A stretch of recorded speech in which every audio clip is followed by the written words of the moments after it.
une table ronde qui sera, contrairement aux deux précédentes éditions du CPM qui avaient eu lieu à Angers et à Rouen, une table ronde qui n'aura pas lieu sur le thème de l'industrie 4.0, mais sur un sujet tout aussi brûlant, celui de l'efficacité énergétique.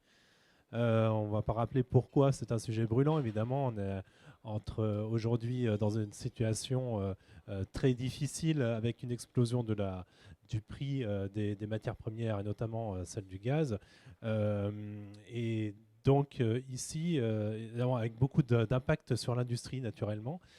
Pour autant, c'est un sujet qui date d'il y a quelques années déjà, de très longtemps, qui n'a pas toujours été pris en compte par les industriels, alors que beaucoup de gains de coûts auraient pu être faits. Alors, l'idée aujourd'hui, c'est d'amener à travers cette table ronde des solutions concrètes, voilà, pour vous aider, donc de manière très pratique, à rendre votre site de production écologiquement plus propre et moins énergivore, également, évidemment, à faire beaucoup d'économies financières, donc des économies d'énergie. Alors pour cette table ronde, j'ai le plaisir d'accueillir, alors non pas quatre, mais trois participants. Quatrième, Elva Marcellan, donc d'Equans France, n'a malheureusement pas pu se libérer. Mais donc j'ai le plaisir donc d'accueillir tout d'abord, à commencer par l'ordre ici, donc Jacques Sérillon, directeur général des sources de Soulsmat.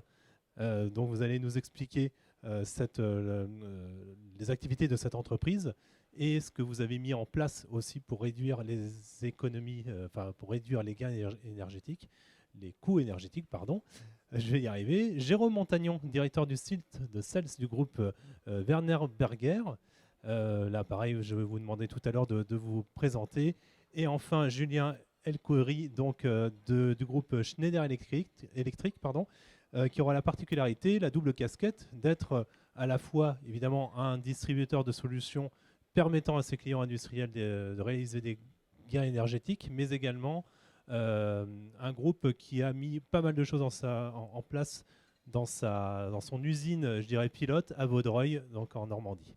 Voilà, mais je vous laisse vous présenter.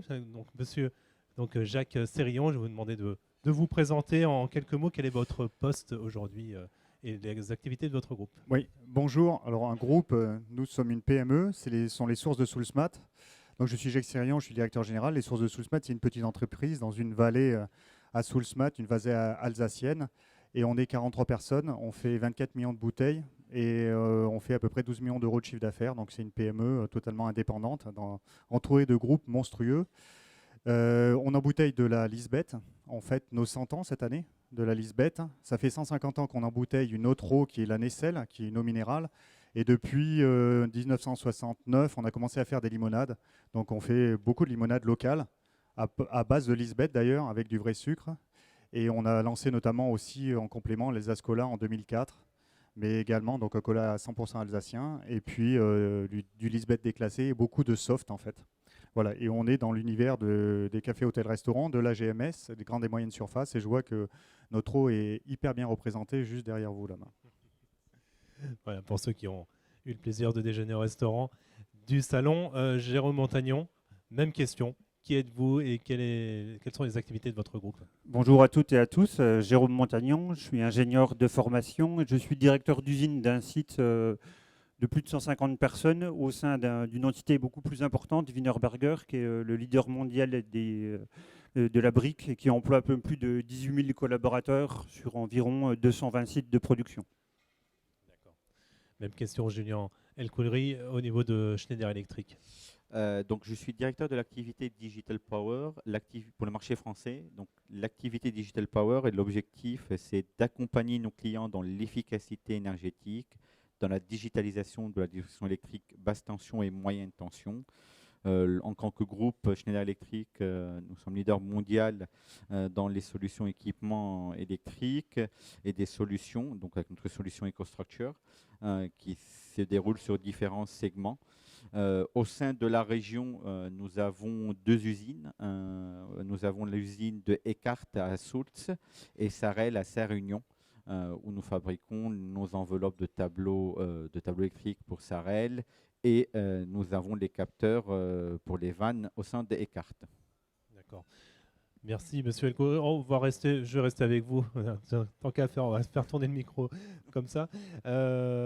Juste avant d'entrer dans le vif du sujet, peut-être un ou plusieurs chiffres, qui, selon vous, illustrent à la fois l'urgence et le besoin d'agir en matière de l'efficacité énergétique de nos usines.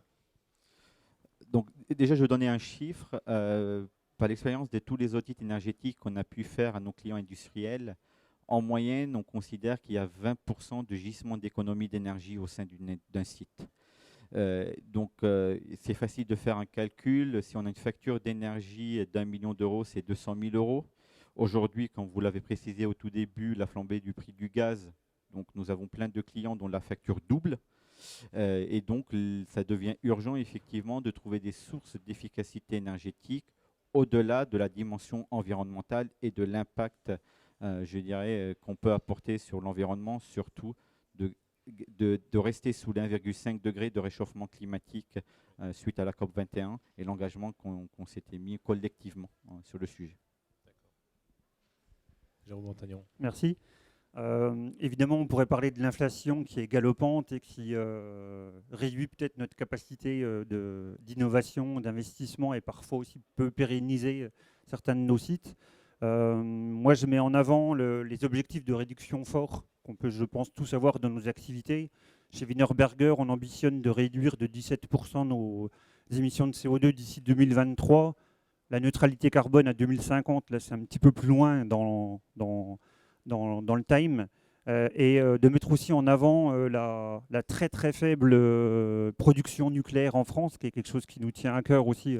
C'est un des avantages qu'on pouvait avoir, qui plus est en Alsace aussi avec la fermeture de Fessenheim, sans vouloir polémiquer, et en disant demain, voilà, l'électrification, la stratégie bas carbone, il faudra avoir de l'électricité pour tous et abordable, et c'est une question que je me pose avec mes équipes. Monsieur Sérillon, un chiffre ou plusieurs. Oui, donc bon, il y a évidemment tous les chiffres du réchauffement climatique et des rapports du GIEC qui doivent nous interpeller. Il y a clairement aussi une question de survie de nos entreprises. À terme, on est mort si on ne fait rien, parce que la nature nous donne énormément de choses gratuitement qui nous permettent à nos entreprises de vivre. Nous, on le sait, on est bien placé pour le savoir, plus l'eau nous est donnée pour la nature, et c'est un vrai diamant qu'on doit préserver. Et après, si on doit être assez trivial, moi, cette année, on a 54% d'électricité en plus. Donc, rien que là, déjà, il faut qu'on s'énerve. Mais nous, on s'est énervé depuis 7 ans. Là, maintenant, tout le monde prend conscience de ça, mais c'est depuis longtemps, quoi. Alors, donc là, il faut agir. Économiquement, c'est hyper important. C'est une transition absolument parfaite. Justement, la question suivante, c'était à quel moment vous avez pris conscience qu'il fallait s'engager dans la réduction des... On a plusieurs valeurs d'entreprise. On en a 4, mais il y en a une qui est la nature. Donc, parce que l'eau nous est donnée justement par cette belle nature des Vosges. Donc on a depuis tout le temps conscience qu'il faut préserver la nature. Ça fait 150 histoires où on fait du développement durable. Nous, on dit souvent, on travaille pour que dans 200 ans, on soit encore là. Donc le développement durable, on le vit. Ce n'est pas quelque chose qui tombe du ciel, c'est quelque chose qui est de notre ADN. Et donc clairement, on en a conscience depuis longtemps. Par contre, on ne savait pas vraiment par quel bout prendre les choses. Et il y a 7 ans, on a commencé à faire une étude en se disant, il faut y aller, quoi. Il faut qu'on ait un impact diminué, voire un impact nul à terme, voire un impact positif plus tard. Donc c'est pour ça qu'il y a 7 ans, on a fait une étude complète, on a mis un objectif en 5 ans de réduire de 30%. Vous voyez, je n'avais pas ces chiffres en tête de 20%, mais on s'est dit on fait 30%, et on y est arrivé, et on est allé au-delà depuis 2 ans, encore au-delà. Et c'est tout à fait possible, quoi. C'est ça qui... C'est possible, c'est moi ce que j'aimerais ici, c'est dire que des réductions de ce niveau-là, pas de 2-3%, mais de plusieurs dizaines de pourcents de réduction d'énergie, et tout le monde peut le faire. Voilà. C'est ça que je voudrais passer comme information. Très bien. Justement, on aura également des messages forts à faire passer à la fin, mais c'est déjà un bon point. Monsieur donc Jérôme Montagnon, est-ce que à partir de quand vous avez pris cette conscience de cela et est-ce que ça s'est fait d'abord par l'impulsion du groupe ou plutôt à votre niveau, à l'échelle de l'usine? Alors, je dirais ma prise de conscience, elle a débuté assez tôt, au tout début de ma carrière, j'ai envie de dire il y a presque 20 ans. Je dirigeais une petite usine d'une 30aine de personnes dans un groupe, je vous l'ai dit, beaucoup plus important. Et en fait, quand on a commencé à regarder les premiers ratios énergétiques en électricité ou en gaz, je consommais 2 fois à 3 fois plus que la moyenne. Donc quand on parle de survie économique, mon site, il était, et c'est notre deuxième poste de dépense, hein, on a des fours, des séchoirs qui cuisent à très haute température. Donc la prise de conscience, elle a été assez rapide. À l'époque, on avait déjà aussi des objectifs de réduction, mais qui, entre guillemets, étaient vraiment impulsés de la haute direction, mais qui n'avaient pas encore le pendant d'engager vraiment tous les collaborateurs, les collaboratrices dans la frugalité aussi énergétique, dans la chasse au Mouda, comme on parle dans le Lean, des choses toutes bêtes. Et puis moi, j'aime bien aussi, comme pour la sécurité, faire le pendant entre le travail et à la maison. Et j'ai une fille et je lui dis toujours éteins la lumière, quoi. Enfin, on dit voilà, la planète, elle nous offre beaucoup de choses. C'est des petits gestes tout simples qu'on peut faire aussi chacun à notre niveau, où, voilà, au lieu de prendre notre voiture, prendre son vélo ou être à pied. Et on en reparlera après, c'est aussi un engagement citoyen et aussi des valeurs personnelles qu'on essaie de porter en tant que manager auprès de nos équipes. Julien Ricolori, idem. Pour nous, en tant que fournisseur de solutions d'équipement dans le domaine de l'énergie, on était vraiment précurseurs dans cette approche-là, puisque, je pense qu'il y a un problème de la chaise, puisque dès le début des années 2010, on a lancé le concept de l'usine connectée, de l'usine digitale, et nous sommes arrivés notamment en 2017 à lancer notre programme de Smart Factory, notamment à l'usine de Vaudreuil en Normandie. Tout ça dans l'objectif effectivement d'être précurseurs. Nous sommes aussi utilisateurs de nos propres solutions. Donc on aime bien être avant venir de la vague pour pouvoir les utiliser et pouvoir mettre ça à disposition de nos clients. Et j'espère discuter plus profondément sur l'usine de Vaudreuil ultérieurement. D'accord. Justement, vous pouvez garder justement la main sur cette question. Il y a une question un peu double, surtout double pour vous. Est-ce que cette urgence était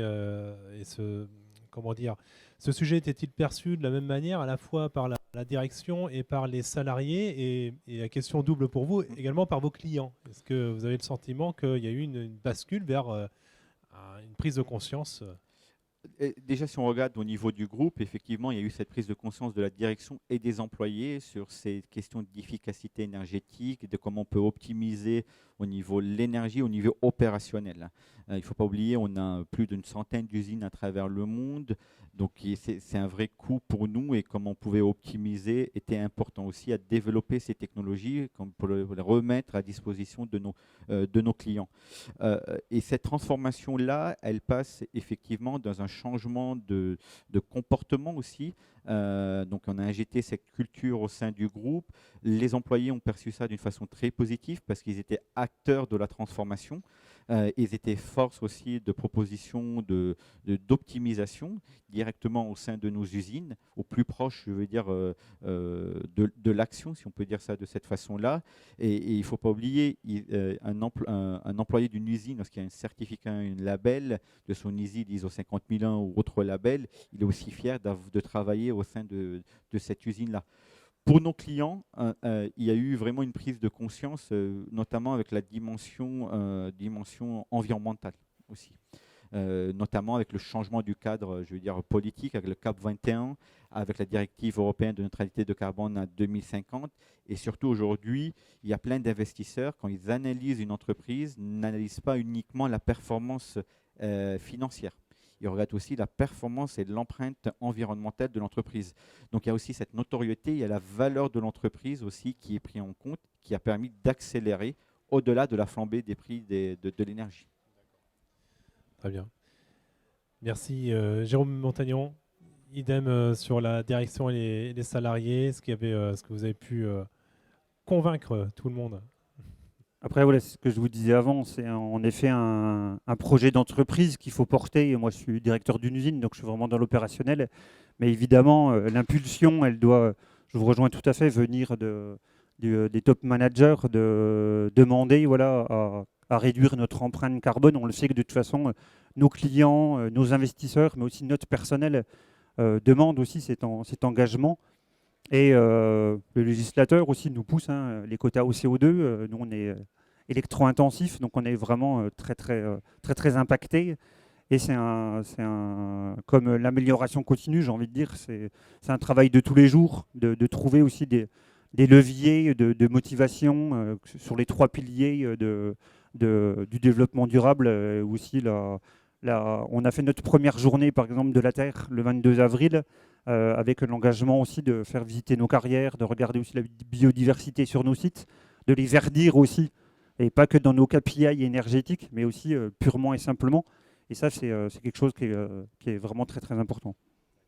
Un bel engagement. Vous-même, Jacques Sérillon, alors, vous avez parlé précédemment de cette richesse de la nature dont vous utilisez un des bienfaits, hein, évidemment, l'eau. Donc, le fait de rendre, j'imagine que vous n'avez pas eu trop de mal à convaincre vos salariés. Ça, et la question qui viendra ensuite, et c'est qu'est-ce qui freine au contraire la mise en œuvre d'une démarche d'efficacité énergétique? Comme je vous l'ai dit tout à l'heure, en fait, c'est une de nos valeurs d'entreprise, donc c'est notre ADN. Donc on vit avec ça. L'ensemble des salariés des sources vivent avec ça. Ils disent souvent que la Lisbeth coule dans leurs veines. Donc en fait, c'est même pas une question qu'on se pose. Je veux dire, là-dessus, c'est dans ce sens-là. Ce qui poserait problème, c'est de rien faire.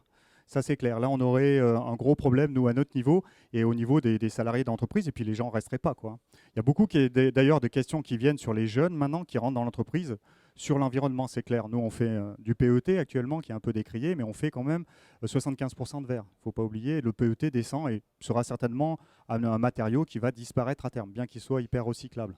Donc ça, c'est clair.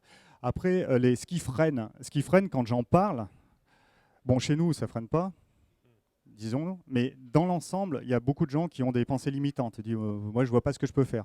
Je vous cite un exemple simple. J'ai des potes qui sont experts comptables et qui ont des entreprises d'expertise comptable. Donc, ils sont une vingtaine, quoi, par exemple. Ils disent, moi, qu'est-ce que tu veux que je fasse? J'ai mon ordinateur, je vais mettre des LED et tout. Je dis, ouais, d'accord, mais tu as combien de clients? Et combien de clients peuvent faire un audit énergétique et comment tu peux les accompagner là-dessus et leur dire, mais bougez-vous, quoi.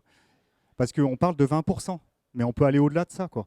Et là, maintenant, c'est primordial. Et je pense que même avant, ils auraient dû le faire avant, en envoyant arriver quand même la vague de l'augmentation des prix, s'ils veulent des prix de l'énergie. Donc voilà, c'est des pensées limitantes. Ils me disent, ben moi, je vois pas ce que je peux faire. Si tout le monde cherche un peu, on trouve des solutions. Voilà. Même point de vue, Jérôme? Oui, c'est vrai qu'en effet, le mindset, l'état d'esprit du collaborateur lambda, mais de nos clients, de nos fournisseurs, on est de toute façon tous engagés, j'espère, à réussir ensemble. C'est important. Alors, qu'est-ce qui peut freiner j'ai envie de dire, moi, dans un groupe industriel, fut un temps, c'était aussi, on parle de finance, c'est l'exigence de payback, avec des retours très rapides à moins de 2 ans. Donc là, il fallait qu'on se creuse un peu les ménages, tous ensemble pour trouver des solutions un peu innovantes. Ça a été aussi parfois le ticket d'entrée, le payback qu'on pouvait l'avoir, mais quand on parle de plusieurs millions d'euros sur un site ou sur un groupe, indépendamment de la taille, il faut avoir la capacité à se le financer, ça c'est évident. Et j'ai envie de dire maintenant, il y a beaucoup de ruptures technologiques, il y a beaucoup de solutions. On nous vend aussi beaucoup de rêves. Mais derrière, moi qui suis un opérationnel, il faut de la réalité concrète, il faut des exemples, il faut des proof of concept, des réalités concrètes et accessibles. C'est-à-dire que voilà, des tickets à plusieurs centaines de milliers d'euros, ce n'est pas accessible au commun des mortels, ou en tout cas pas à tout le monde et pas tout le temps. Et puis maintenant, la grosse difficulté, c'est que même quand on a eu les idées, je vous rejoins, quand on a eu l'argent, maintenant c'est nos fournisseurs aussi qui ont des difficultés. On a un projet de récupération sur un de mes anciens sites de chaleur fatale. Il est bloqué parce qu'on n'aura pas les gaines inox avant 6 mois, voire 9 mois. Donc là, c'est un petit peu, voilà, Noël, c'est qu'une fois par an, il faut attendre, il faut faire patienter, mais pendant ce temps-là, le CO2, il ne baisse pas dans nos usines. Donc il y a plusieurs freins, en effet, mais il y a aussi beaucoup d'accélérateurs. Chez Schneider Electric, même constat chez vous et également chez vos clients. Qu'est-ce qui freine selon vous? Qu'est-ce que vous avez pu constater sur le terrain? Chez nous, il n'y a pas de frein puisqu'on est moteur sur les sujets, c'est une direction qu'on prend. Après, ce qu'on voit chez nos clients, au-delà effectivement du prix de la solution, du retour d'investissement et du fait de se dire est-ce que je suis capable d'atteindre 20-30% ou pas, il y a la capacité effectivement à mobiliser, à convaincre toutes les parties prenantes. Dans un projet d'efficacité énergétique, il y a la finance, il y a le côté technique, il y a le côté opérationnel, il y a les changements d'habitude. Donc, et chacun va voir le projet d'efficacité énergétique d'un angle différent. Donc il faut pouvoir effectivement convaincre et rassembler tout le monde autour de ce projet-là. Un deuxième aussi point que nous voyons comme étant une difficulté, c'est que dans des sites industriels qui sont dans de plus petites structures, souvent on remarque que le frein chez eux, c'est qu'ils considèrent qu'ils n'ont pas la compétence en interne pour gérer un tel projet. Donc aussi, nous, c'est le rôle, nous avons aussi une entité pour accompagner ces clientèles-là dans ce projet donc, de conseil et d'implémentation, mais ça reste un frein pour eux pour se dire, j'arrive pas à gérer ça en interne. Donc là aussi, il y a un rôle d'accompagnement aussi que nous faisons à nos clients. D'accord, l'accompagnement, on va en parler effectivement un peu plus loin. Là, on va revenir sur vos réalisations, les réalisations qui ont été faites chez vous, en interne. Je commence par vous, du coup, à l'usine de Vaudreuil, mais également dans une autre usine pilote, qui n'est pas vraiment une usine, c'est plutôt un centre logistique à Évreux, où je crois que vous avez mis également en place pas mal de choses. Donc, si on commence par notre usine du Vaudreuil, donc, juste pour donner un peu de chiffres, pour pouvoir un peu visualiser, donc, a été créée en 1975, on parle de 14 000 m² de superficie, il y a 360 employés. C'est une usine où nous faisons de l'assemblage des contacteurs en France, je dirais à grande échelle. On sort à peu près 12 millions de contacteurs par an, donc c'est énorme au niveau de la capacité. C'était pour nous, comme j'ai dit, c'était l'usine où nous avons lancé un POC, donc du programme Smart Factory en 2017. C'est une usine qui a été reconnue en 2018 par le Forum économique mondial comme faisant des parties des usines, des 9, si je ne me trompe pas, une première usine les plus durables au monde. Elle a été reconnue comme étant la vitrine par une étude de McKinsey sur l'industrie 4.0. C'est vraiment une entreprise sur laquelle, c'est une usine pardon, sur laquelle on a investi nos technologies. Ça nous a permis aussi de développer. Au niveau de l'impact, si vous donnez des chiffres, on a pu réduire à 32% au niveau de la consommation énergétique. Ça nous a permis de réduire notre empreinte carbone. Ça nous a permis de gagner en efficacité opérationnelle aussi, de réduire comment dire, le rejet de matière et le problème de production de 17%. Ça nous a permis de réduire la période de maintenance de 30% de l'intervention, puisqu'on avait tout digitalisé, on était capable d'identifier le problème et d'aller directement vers la source du problème. Le deuxième site dont vous faites référence, effectivement, c'est notre centre logistique à Évreux. Là, on parle de 43 000 m².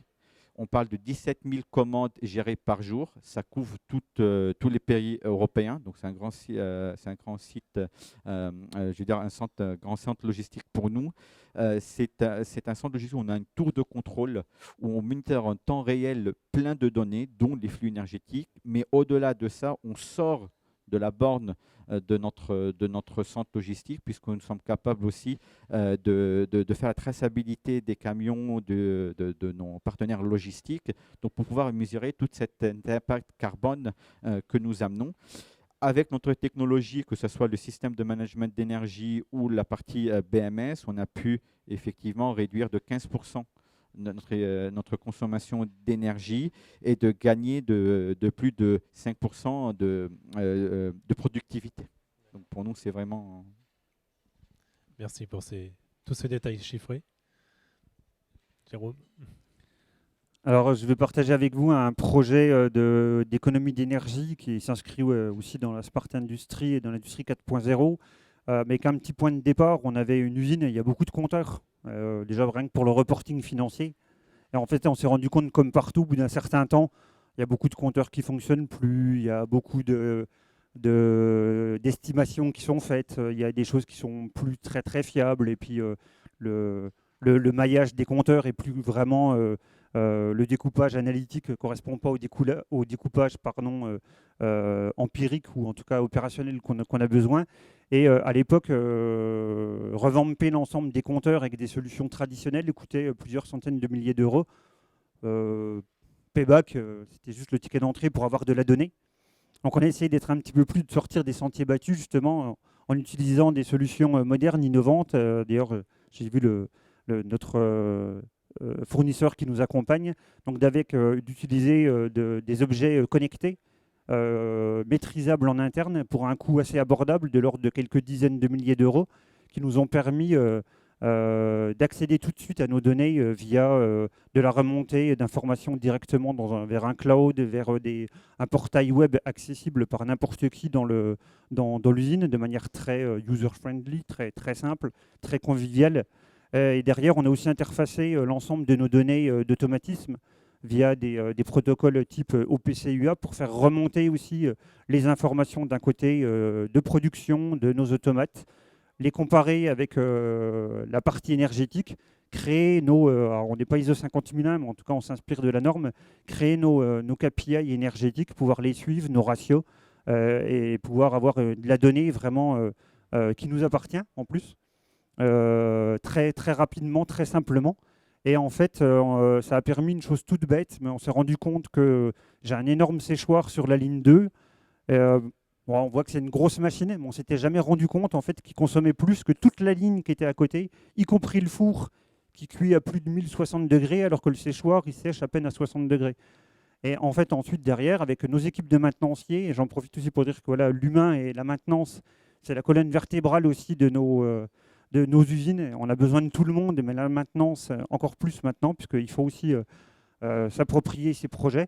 Et donc, on a réussi, en revoyant toute la partie régulation, à gagner 15% sur la consommation énergétique du séchoir. Donc, en moins de 6 mois, on a rentabilisé notre investissement d'appel. Et en plus, ça nous a donné d'autres lisibilités derrière, de pouvoir prouver aussi au groupe ou à mon contrôleur de gestion qu'il fallait investir sur telle machine parce que j'allais gagner, et derrière, être capable de le prouver. Je parlais tout à l'heure de preuve de concept. Aussi avec le fournisseur, je prends des LED, voilà, on nous annonce 75% d'économie d'énergie. Derrière, je mesure avant, après, enfin, pendant et après. Je peux voir aussi la dérive dans le temps. Est-ce que ça se maintient ou est-ce que d'année en année, on perd de l'efficacité énergétique? Donc, ça remet en place aussi la stratégie de maintenance conditionnelle ou prédictive. Et puis, un dernier point aussi qui était important, c'est de le faire très simplement. C'est des capteurs qu'un technicien lambda peut déplacer très rapidement. On les implémente sur une machine. On n'en a plus besoin au bout de 6 mois, 1 an, 3 semaines. On le prend, on le remet ailleurs. Donc ça évite aussi, je parlais de sobriété tout à l'heure, ou de développement durable, c'est éviter d'investir dans du matériel qui ne va pas nous servir ou pas souvent. Et ça, je pense qu'aussi dans le tertiaire, il y a aussi beaucoup de MUDA de matériel qui ne sont pas vraiment bien exploités. Et donc de le faire voilà, très facilement et de continuer à engager l'ensemble de nos collaborateurs à sortir de la boîte, comme disent les Anglais, à se réinventer et à trouver des solutions concrètes, mais qui sont aussi peu chères. Sinon, le ticket d'entrée, moi, 100 000 ou 300 000 euros pour peut-être gagner 10%, c'était pas rentable à l'époque, alors que là, quelques dizaines de milliers d'euros, ça vaut le coup et ça fonctionne. Monsieur Sérillon. Oui, donc je vais parler d'une PME, ce qu'on a fait chez nous, avec pas beaucoup de support finalement, parce que la maintenance, on n'a pas des équipes de maintenance, des ingénieurs dans tous les sens. Donc en fait, en 2015, on a commencé par faire une étude, c'était avec la CCI qui nous accompagnait là-dessus, et puis l'ADEME. Donc on a commencé à faire une étude. Après, on s'est aperçu tout d'un coup qu'il y avait des postes de consommation assez énormes, le gaz chez nous et l'électricité, notamment l'électricité, c'était les compresseurs pour faire du 10 bar et du 40 bar pour souffler les bouteilles en PET. Donc on a fait un plan d'action et là sur ce plan d'action on avait plusieurs axes avec des investissements, avec des retours sur investissement qui étaient assez surprenants, qui étaient des fois en dessous d'un an et au maximum 2 ans, 2 ans et demi. Donc on a mis tout ça en place. Utopiquement, moi j'avais dit tiens, il faut bien donner un objectif, 30% comme ça. En fait on les a atteints quoi. Je ne sais pas si c'est la loi de l'attraction ou quoi, mais de le dire, déjà tout le monde s'est mis dans cet axe-là. Et puis finalement, on a dimensionné les projets en fonction de ça. Et on a gagné effectivement sur 5 ans 30% de gaz et d'électricité. On avait une chaudière de 1,2 MW, on est passé à 0,8 MW et on est trop grosse maintenant. Et le projet, c'est de l'arrêter un jour et de ne plus avoir de gaz, carrément. Donc l'objectif à terme, nous, c'est de ne plus avoir rien du tout. À partir de là, on a quand même continué sur du photovoltaïque. Donc, on a 7,5% de notre production d'électricité qui est faite en photovoltaïque. Donc là, on a encore gagné un peu plus. L'année dernière, 2021, plus d'autres investissements dans les régulations de tension. Et on arrive maintenant, l'année dernière, on était à peu près à 37%.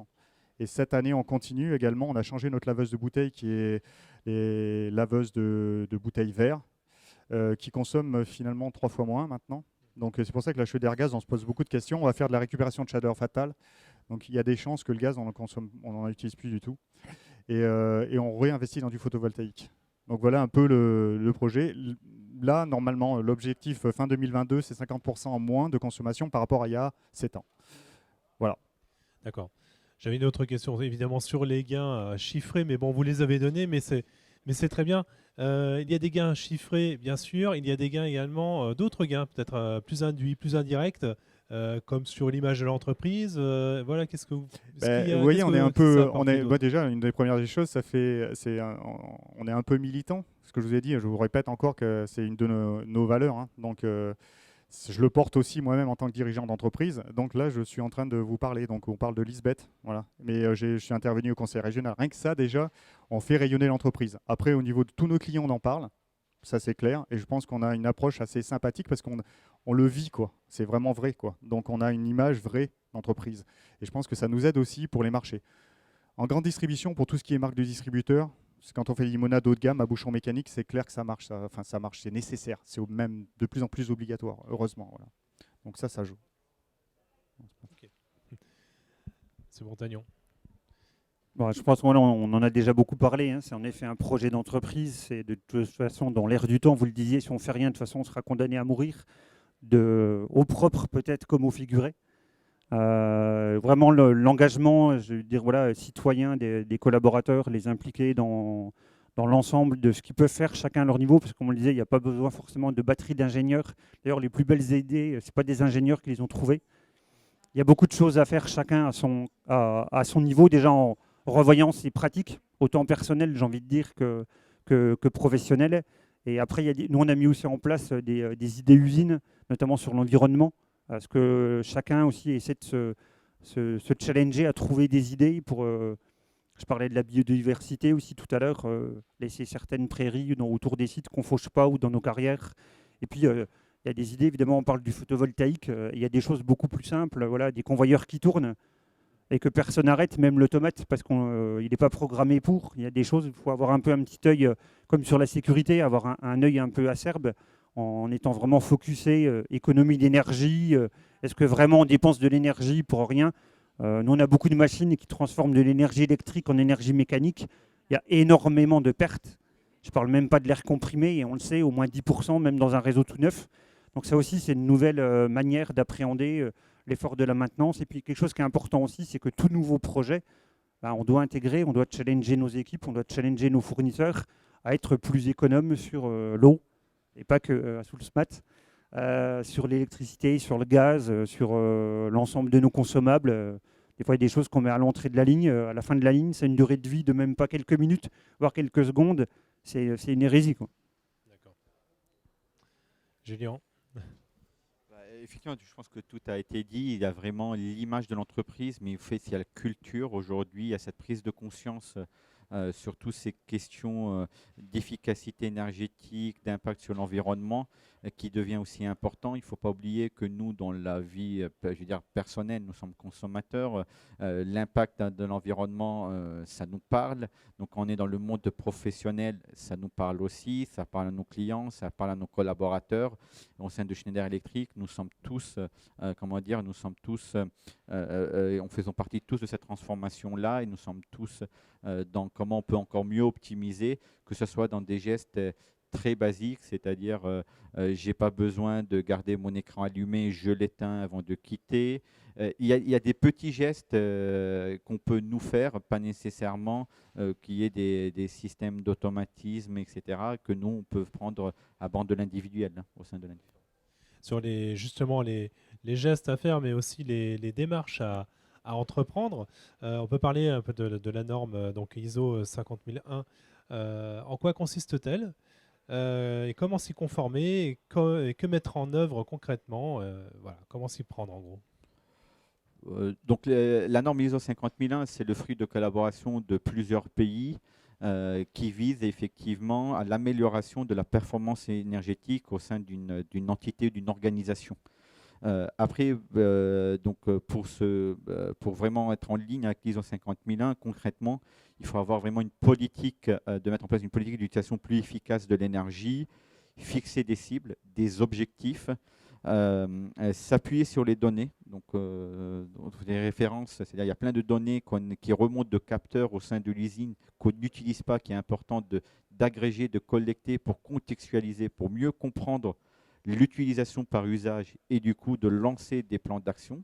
Il y a derrière le fait de continuer de faire l'indicateur, de finir un indicateur, mais surtout de le suivre et par rapport à une cible et de continuer de rentrer, je veux dire, dans un cercle d'efficacité énergétique et d'amélioration continue. C'est-à-dire au début, la première année, on va faire 10%. Au fur et à mesure qu'on avance, on connaît mieux nos consommations. On peut aller encore plus loin.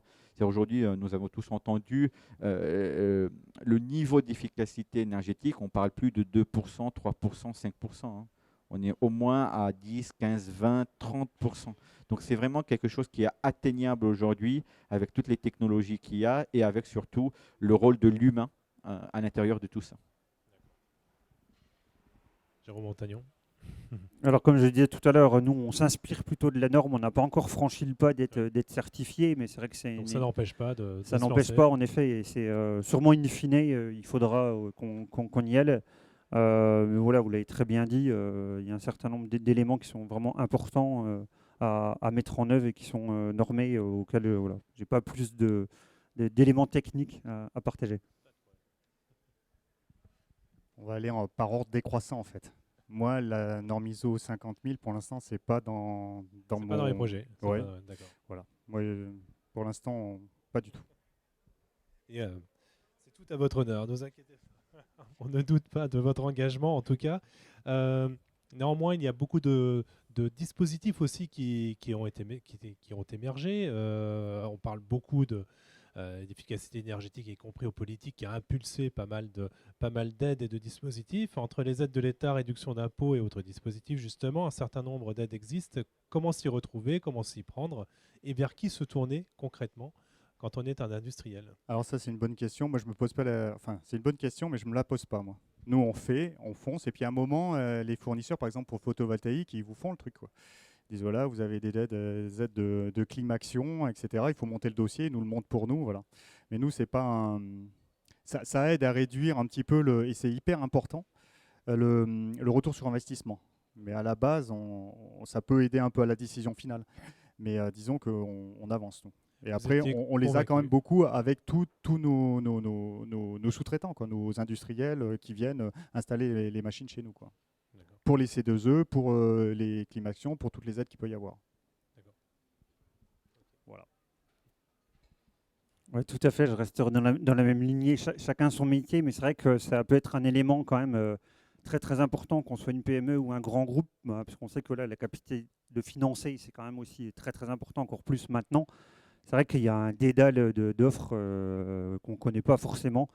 Donc nous, on essaie aussi de se faire accompagner par des cabinets style aussi KPMG qui peuvent aussi nous aider à monter les dossiers, parce que en plus on est en France, hein, donc c'est un peu le parcours du combattant, j'ai envie de dire. Il y a un maillage, oui, effectivement. Il y a un maillage, mais c'est vrai Après, qu'il y a on des est- choses où on a aussi la chance. Moi, j'ai bénéficié d'aide aussi pour ce projet de la région, et ça, je trouve qu'en Alsace, on est bien, on est bien entouré. Il y a un bon maillage, mais c'est vrai qu'il y a énormément de dispositifs qui sont pas forcément. On parle des C2E, et ça, en général, les fournisseurs, les intégrateurs, ils vont nous le mettre aussi dans l'acte d'achat comme un élément aussi de la décision. Mais c'est comme l'iceberg, quoi. On en perçoit une toute petite partie, alors que je pense qu'il y a une kyrielle de dispositifs, mais je me sens un peu perdu par rapport à tout ça. Alors justement, mais pour pas être perdu, justement, votre conseil, ce serait d'aller voir peut-être un cabinet de consultants ou autre. Je ne sais Il y a pas des- si c'est forcément la bonne solution, parce que le retour d'expérience, il est un petit peu mitigé, j'ai envie de dire, pour le moment. Je pense que voilà, quand on est vraiment acteur de sa destinée, ça fait déjà beaucoup. Après, il faut être un petit peu opportuniste, mais je dirais, voilà, nous non plus, on ne court pas après le financement. Après, c'est comme la cerise sur le gâteau, c'est toujours sympa. Chez Schneider, par contre, j'imagine que comme vous fournissez également pas mal de systèmes, vous allez peut-être aiguiller vos clients peut-être les plus réfractaires vers ces dispositifs. Vous avez peut-être des gens d'ailleurs spécialisés. Exactement, dans nous ce avons un domaine-là. département de financement au sein de Schneider Electric qui vient accompagner nos clients sur effectivement les différentes subventions ou aides et les accompagner effectivement. Il y a l'audit énergétique, il y a de faire définir les indicateurs, jusqu'à où on peut y aller, etc. Et puis il y a effectivement, parce qu'il y a différentes subventions, il y a les C2E qui sont versés par les fournisseurs d'énergie. Il y a après le guichet décarbonation dans le cadre du plan de relance qui doit se clôturer le 30 juin, mais qui aurait potentiellement, nous avons compris qu'il y aurait un nouveau dispositif, donc on attend l'arrêté sur cette partie-là, donc et tout est cumulable, et nous avons aussi mis la capacité de financement additionnel avec un partenaire, une banque, pour permettre à nos clients de cumuler plusieurs types de financement tout au long de leur projet. D'accord. On en revient un petit peu à la technologie, vous l'avez évoqué chacun, sur le lien entre Industrie 4.0, même si le terme est un peu fourre-tout aujourd'hui, mais enfin, voilà, ces nouvelles technologies qui aident aujourd'hui également à économiser de l'énergie. Qu'est-ce qu'on peut concrètement mettre en place déjà assez rapidement en espérant un ROI relativement rapide, on va dire? Je pense que ça a été déjà soulevé. Pour moi, il y a deux actions que je dirais, c'est la base. La première, c'est d'avoir un plan de comptage, c'est-à-dire de s'assurer qu'on est capable de faire remonter, de rajouter des compteurs pour mieux comprendre les usages au sein d'une usine. Il faut évidemment, ce qu'on remarque beaucoup, c'est qu'il y a plein de capteurs qui transmettent d'informations qui ne sont pas analysées. Donc il est important d'avoir cette couche de software, de système de management d'énergie qui va venir consolider et agréger et surtout contextualiser. On parlait effectivement de l'usage. Il ne faut pas oublier qu'une usine, au moment où elle a été construite et au moment qu'on parle aujourd'hui, l'usage a pu évoluer. Il y a plein de procédés qui ont changé. Cependant, la façon de mesurer et de mettre nos indicateurs qui peuvent devenir obsolètes. Donc, il est important que cette contextualisation soit mise à jour, qu'il soit évolutif, afin de pouvoir prendre des bonnes décisions. Et en tout cas, nous, on estime que juste en mesurant, en ayant conscience de notre consommation, automatiquement, il y a un gain. Parce qu'on essaie de mesurer, on comprend. Et ce gain, à peu près, on peut l'estimer jusqu'à 10% juste en visualisant notre consommation. De savoir avoir une prise de conscience. Jérôme, Ouais, je resterai on revient un dans peu la sur même votre- lignée. C'est vrai que la technologie, elle peut nous aider, elle peut nous rendre énormément de services pour agréger ces données, peut-être demain les traiter avec du big data, de l'intelligence artificielle, parce que c'est vrai qu'il y a énormément de choses et en fait, même le meilleur ingénieur ou le meilleur supercalculateur, il ne voit qu'une partie de la problématique et des pistes de solutions. Mais moi, je reviendrai à des choses peut-être un peu plus terre à terre aussi. Moi, j'aime bien aussi faire une réunion, c'est tout bête, hein, mais voilà, tous les mois, on balaye avec l'ensemble de l'équipe d'encadrement nos indicateurs. Parce que nous, on est aussi très sensible à la variation de température, hein. L'été, il fait sec et chaud. L'hiver, il fait froid et humide. Et un four, un séchoir ne se comportent pas de la même manière. Il faut avoir des analyses aussi un peu plus fines. On a aussi une gamme de produits qui a des consommations différentes. Et ça, le capteur, il ne le voit pas. L'interprétation, aussi pour moi, est aussi importante que la donnée en tant que telle. Et voilà, il faut mixer un petit peu les différents... voilà, la contextualisation, là, dans quel contexte on est. Une ligne aussi qui n'a pas un bon TRS qui sous-performe. On sait que l'énergie, elle ne va pas être une ligne qui a un taux de scrap qui n'est pas bon. L'énergie ne sera pas non plus folichonne. Donc voilà, il faut essayer un petit peu de mixer l'ensemble de ces éléments. Et toujours, voilà, pour moi, le plus important, impliquer l'humain, impliquer nos équipes de production, de maintenance, les services support, à comprendre aussi. Parce que des fois, on a des super résultats, mais on n'a pas compris. Et si on ne sait pas l'expliquer, on ne saura pas le reproduire non plus. Donc aussi caractériser quand tout va bien. C'est ce que je dis à mes équipes, autant sur le scrap que la sécurité, que le process. Quand tout va bien, c'est là où il faut de la donnée, c'est là où il faut se réunir, c'est là où il faut comprendre, parce qu'à un moment donné, l'hystérésis, on va tourner autour, ou on va s'en éloigner, et il faut retrouver un point de convergence. Jacques Sérillon, du coup, ce lien entre Industrie 4.0, technologie Alors, et puis à mettre en place. Nous, on est une petite boîte, mais on a économie quand même d'énergie. mis on a un système de management de nos consommations d'énergie, de nos consommations d'eau également. Donc depuis, ça fait plus de 6 ans, on a mis à certains points hyper importants, des mesures, quoi. Et donc, ça nous donne des alertes, mais c'est light, hein, on doit avoir une dizaine de capteurs, hein. Mais ça suffit, de toute façon, on n'est pas suffisamment staffé pour vérifier tout dans tous les sens. Mais ça nous a énormément aidé. Un truc simple, notamment sur le gaz. On utilise du gaz pour chauffer la laveuse, notre laveuse qui monte de 20 tonnes d'eau à 85 degrés pour saniter complètement les bouteilles qui reviennent en consigne. Donc on enlève les étiquettes et on les désinfecte complètement. Et à côté de ça, on a aussi des aérothermes gaz qui chauffent, qui mettent hors gel en hiver pour à peu près 1 million de bouteilles qui sont entre 1 et 2 millions de bouteilles qui sont stockées. Donc voilà. Et on avait une petite fuite de gaz sur un des aérothermes. Et ça, c'est énorme comme dépense énergétique. Donc on le voit avec un capteur comme ça. On a juste 2 capteurs sur le gaz. Et ça suffit pour éviter des dizaines, voire des vingtaines, trentaines de milliers d'euros de dépenses inutiles. Plus le risque, bien sûr. Très bien. Voilà. Merci. On arrive au terme de cette table ronde. Un mot de conclusion, un message peut-être à faire passer. Juste peut-être pour revenir juste un peu avant, aussi Oui. le meilleur capteur et le plus intelligent, c'est quand même l'humain.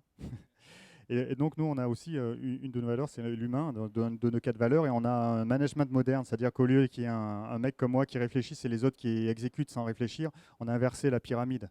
Donc on a 43 personnes qui réfléchissent et moi, je dois amener du support, simplement. Donc là, il y a énormément un gisement qui est énorme. Si les gens... On fait vraiment confiance aux gens, on leur permet de faire des erreurs et puis on leur fait confiance pleinement, c'est-à-dire sans contrôle. C'est du management moderne, c'est très compliqué dans notre esprit à nous où on a toujours été contrôlé, mais c'est quand même une source énorme de progression et même sans s'en rendre compte, quoi. Tout d'un coup, il y a des choses qui sont faites. Moi, je me balade dans l'usine, je ne savais même pas que c'était fait, quoi, parce qu'ils n'ont pas besoin de moi, quoi. Ils ont juste besoin à un moment que mon manager leur donne un peu de rond pour faire des petits trucs, quoi. Donc ça aussi, c'est hyper important, au-delà de tout le management informatique. Je pense que l'humain, c'est quand même le centre et c'est eux qui nous font gagner quand même beaucoup de choses. La conclusion, c'est ça, on en est là. Le message que vous souhaiteriez faire passer. Donc, le message, au monde on est entier. en une période de crise. Alors là, on en prend conscience à fond, hein, énergétique et du prix de l'énergie. Mais je pense que maintenant, là, tout le monde peut-être est un peu freeze, c'est-à-dire un peu bloqué. Mais je pense que c'est justement maintenant qu'il faut accélérer à fond, mais à fond, là maintenant, à fond dans cet axe-là de réduction de l'impact énergétique, enfin l'impact carbone. Actuellement, les banques me téléphonent et me disent on aimerait bien vous donner des ronds à pas trop cher, hein, parce qu'en fait, on voudrait mettre dans l'économie verte, quoi. Et donc là, on a des financements qui sont faciles, quoi. Il y a beaucoup d'aides aussi, et ça va changer. C'est-à-dire que ça a déjà pris 0,3%, 0,3% les hausses des taux d'intérêt, et là, ça va pas arrêter d'augmenter. Donc je pense que dans les périodes de crise, là maintenant, ceux qui vont faire la différence à la sortie de la crise, c'est ceux qui accélèrent maintenant. Et moi, j'y crois, et donc je plaide et je milite pour que les gens bougent. Parce que si moi, une petite entreprise d'où je suis, du fond de vallée, on arrive à réduire de 30% nos consommations d'énergie, je pense que tout le monde peut le faire. Voilà. Jérôme Montagnon, le mot de la fin. Oui, tout à fait. Je pense qu'en effet, on a une charnière aussi, hein. Moi qui suis né dans les années 70, il y a eu une révolution, il y a eu une crise. Je pense qu'on est en train d'en vivre une. Je reviens toujours à l'analogie, le pendant vie personnelle et vie professionnelle. Je pense qu'il faut changer des choses. Vous l'avez dit, il faut qu'on soit agile, il faut qu'on bouge. Alors, moi, je suis dans un grand groupe, c'est parfois un peu plus compliqué, mais chacun à notre niveau, je pense qu'on peut faire beaucoup. Et l'humain, et je crois vraiment énormément dans notre capacité. De toute façon, si on est encore là, actuellement, c'est qu'on a pu montrer dans notre évolution qu'on était un peu imaginatif et qu'on ne se laissait pas manger par d'autres espèces, même si, à contrario, on est peut-être allé un petit peu trop loin aussi, que la planète, il faut qu'on la préserve, il faut qu'on en prenne soin, elle demande toute notre attention, c'est un de nos slogans. Et j'ai envie de dire, voilà, il faut qu'on continue à engager nos clients à acheter des solutions et des produits éco-conçus, recyclables, réutilisables. Ça, voilà, c'est un des 3 piliers de la stratégie ESG. Il faut, vous l'avez dit aussi, de la capacité de financement. Donc les investisseurs, je pense qu'il faut qu'on les pousse, autant aussi dans l'acte d'achat à titre personnel, quand on achète un produit. Puisque c'est comme disait Henry Ford, hein, on peut décapiter le DG si on veut. Il suffit d'arrêter d'acheter le produit. Il ne se passera plus rien. Donc on a un grand rôle à jouer là-dessus. Mais par contre, il faut financer nos entreprises, notre industrie pour la décarboner. Et ça ne se fait pas du jour au lendemain. Même si on va très vite, on sait qu'il y a énormément d'inertie. partout. Et puis, je terminerai par l'essentiel. Il faut continuer à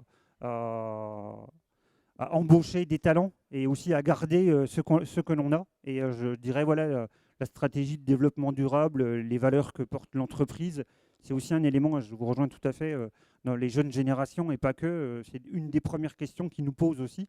Et ils veulent voir aussi des faits concrets, hein, pas juste une belle charte marketing avec des beaux slogans, des choses concrètes. Et voilà, ça nous engage au quotidien à faire mieux. Sinon, vous l'avez dit, sinon on va mourir, hein, au propre comme au figuré. Et nos entreprises également. Julien, également le mot de la fin. Effectivement, il y a une urgence climatique, on est tous conscients, donc on voudrait rester sous les 1,5 degrés Celsius de réchauffement climatique. Il est temps effectivement d'agir et d'agir rapidement dans ces projets d'efficacité énergétique, et je rejoins les deux collègues, notamment sur cette partie-là, qui c'est un mix entre la technologie et l'humain, en mettant l'humain au centre de la réflexion, puisqu'il ne faut pas oublier qu'à la fin de la journée, nous sommes tous des humains et que nous avons un rôle individuel et collectif, surtout aussi dans ces projets d'efficacité énergétique et impact sur l'environnement. Merci beaucoup, messieurs. Nous allons passer au... Oui, on peut les applaudir, allez. Merci beaucoup pour votre présence, pour toutes ces informations et cette richesse de renseignements. Je vais prendre quelques questions quand même dans l'Assemblée. Est-ce que vous avez des questions particulières à poser à nos trois intervenants? J'en ai une pour M. Montagnon et M. Sérillon. Moi, ce qui m'a interpellé dans ce que vous avez dit, et je trouve que c'est hyper pertinent, et je pense qu'on pourrait peut-être aller plus loin aussi là-dessus dans l'industrie, c'est lorsque vous liez la partie humaine et le fait que ça soit un process d'amélioration continue. Et je me demandais, du coup, est-ce que vous avez intégré typiquement dans vos sims, dans vos animations de la performance, en fait, des aspects environnementaux dans ces animations continues, en fait. Est-ce qu'on ne pourrait pas finalement envisager cette ambition, appliquer les mêmes règles que l'on utilise pour améliorer l'efficacité des processus industriels, mais finalement on pourrait les appliquer, il me semble, aussi sur la partie efficacité environnementale et efficacité énergétique. Voilà, qu'est-ce que vous en pensez en fait? Je cherche plus à avoir votre point de vue, si ça résonne, et peut-être que vous avez déjà des choses qui sont installées dans Oui, cette façon. tout à fait, je pense que vous avez raison. De toute façon, les processus, tout ce qu'on appelle le lean, l'amélioration continue, on peut l'utiliser n'importe sur le controlling en RH, sur un process industriel. Nous, on cherche justement, je disais, dans nos rituels managériaux, tous les matins, on fait un brief avec la production, la maintenance, la performance énergétique de la veille, la consommation gaz, la consommation élec, et regarder tous les jours et partager, par exemple, avec le chef d'équipe, avec les collaborateurs, pour justement dire, tiens, on a détecté quelque chose qui n'est pas normal. Peut-être qu'il y en a un qui va penser tout de suite, ouais, tiens, quand je passe, j'entends un peu de bruit, est-ce que c'est une fuite de gaz? Est-ce que c'est un moyen de continuer à les impliquer, à les intégrer. Et en effet, ça fait partie aussi dans notre stratégie d'amélioration continue. Même si on n'est pas certifié ISO 50001, de continuer à s'améliorer, tout simplement, parce que vous l'avez très bien dit, M. Sérillon, les plus belles idées, c'est nos collaborateurs, c'est les opérationnels qui sont au plus proche des machines, des process, qui auront les meilleures idées, quoi, hein, et qui auront aussi les meilleures réflexions, quoi. Oui, alors nous, on a des valeurs d'entreprise. De cette valeur découle une vision d'entreprise, et de cette vision, ça a été aussi monté avec l'ensemble des collaborateurs, et des ambitions. Et il y en a une qui est la nature et l'environnement, et réduire notre impact énergétique, calculer notre bilan carbone, etc. Et ça, c'est partagé à chaque réunion qu'on fait. Alors ça peut être des réunions hebdomadaires, mais il n'y a pas que ça, hein. Il y a tous ces ambitions-là. On dit où est-ce qu'on en est. En production, et voilà. Sur une petite équipe, c'est toujours en arrière-plan, quoi. Même quand on fait des investissements, quand on fait tout est là, quoi. C'est comme si il y avait des processeurs qui étaient plantés derrière la tête, quoi. Voilà. D'autres questions? Et juste peut-être un autre point, je parlais tout à l'heure, voilà, des 3 piliers de la stratégie de développement durable. Il y a aussi un qui me tient à cœur, c'est la biodiversité. Et on vient de commencer à nommer, alors c'est en plus une femme, une ambassadrice, voilà, de la biodiversité sur le site, pour essayer aussi de voir, parce que des fois il y a des choses, c'est pas très joli, Mais c'est très bien, c'est un habitat propice pour des fourmis, pour plein de choses, des hôtels à insectes. C'est pas très joli parfois, mais la nature, des fois, reprend ses droits, pardon. Et là aussi, parfois, comme on est en Alsace, moi qui ne suis pas alsacien, parfois on aime bien que tout soit au carré, au cordeau, des fois de laisser un peu de la vie. C'est moins joli, mais c'est plus riche en biodiversité. Et ça aussi, c'est une vraie richesse. Vous avez été parfait, très clair, du coup. Merci.